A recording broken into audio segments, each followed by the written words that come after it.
પ્રગટ ગુરુ હરિ પરમ પૂજ્ય મહંત સ્વામી મહારાજના 92મા જન્મ જયંતિ નિમિત્તે બાળકો દ્વારા કરાયેલ સત્સંગ દીક્ષા ગ્રંથના મુખપાઠનું અભિવાદન સમારંભ યોજાયેલો, જેમાં 12,723 બાળકોએ અને બાલિકાઓએ સત્સંગ દીક્ષા ગ્રંથનો મુખપાઠ આપ્યો અને તેઓએ ગિનિસ બુક ઓફ વર્લ્ડ રેકોર્ડમાં સ્થાન મેળવ્યું. અને આજે આપણે કેશોદના ધન્ય ભાગ્ય છે કે એમાંથી 29 બાળ બાલિકાઓ એ આપણા કેશોદ ક્ષેત્રના હતા.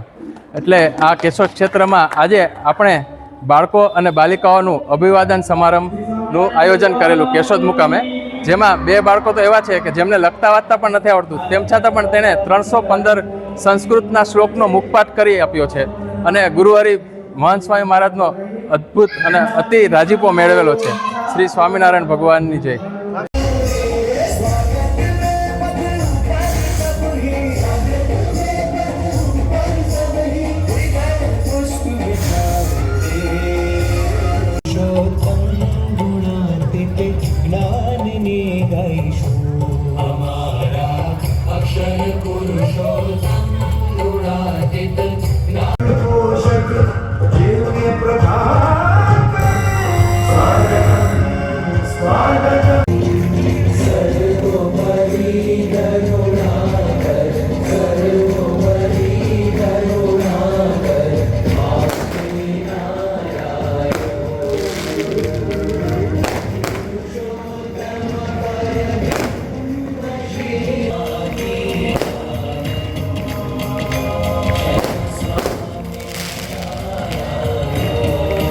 મારું નામ વિવાન છે. આજની આ સત્સંગ દીક્ષા મુખપાઠ અભિવાદન સભા કેશોદ મુકામે છે, જેમાં 12,723 બાળકોને Guinness book of world record મળેલો છે, જેનાથી કેશોદના 29 બાળ બાલિકાઓ ગિનિસ બુક ઓફ વર્લ્ડ રેકોર્ડમાં સ્થાન મળેલો છે. આમાં અમને 1 વર્ષનો સમય લાગ્યો અને એના આ મુખપાઠ કરવાથી આપણું શિક્ષણ બહાદુર થાય છે. જય સ્વામિનારાયણ. સુખમર્પયેત દેહોયં સાધनं મુક્તેન ભોગમાત્ર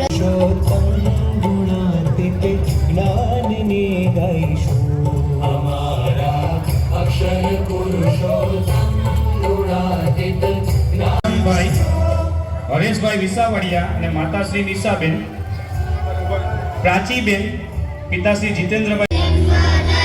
સુખમર્પયેત દેહોયં સાધनं મુક્તેન ભોગમાત્ર.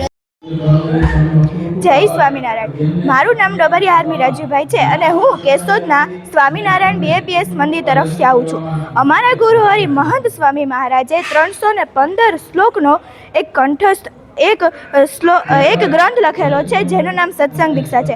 એ સત્સંગ દીક્ષા અમે 2 ફેબ્રુઆરીએ વડોદરા મુકામે કંઠસ્થ મુખપાઠ કરીને અમે ગિનિસ બુક ઓફ વર્લ્ડમાં અમારું નામ બતાવ્યું છે.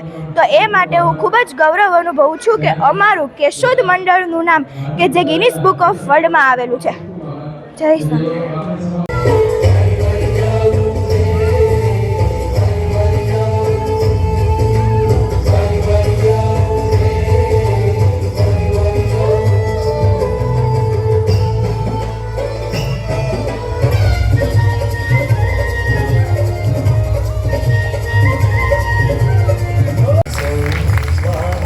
શ્રી સ્વામિનારાયણ ભગવાનની જય. જય. જય